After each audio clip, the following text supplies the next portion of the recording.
There's a lot of things to eat in woodland all year round, really. There's hazelnuts, which are off the hazel tree, which is entirely edible.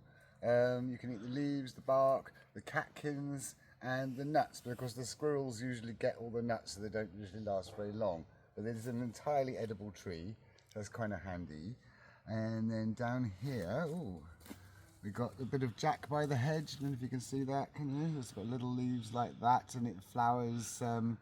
It's like as a biennial plant. It flowers in the late spring and has like big white kind of crest-like flowers. And I think it tastes horrible. And then there's various types of speedwell.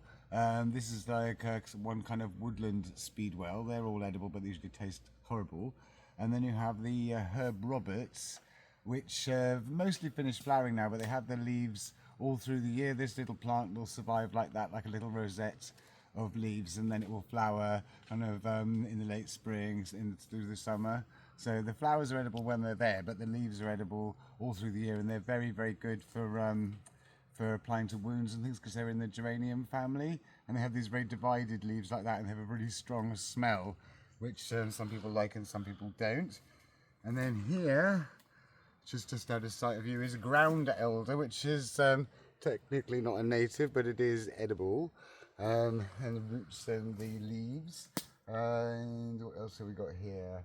There's a sweet chestnut tree over there, but it's down a kind of steep bit. And of course, acorns you can eat as long as you process them and sort of boil the tannins off for a while. And so like literally everywhere there's something to eat.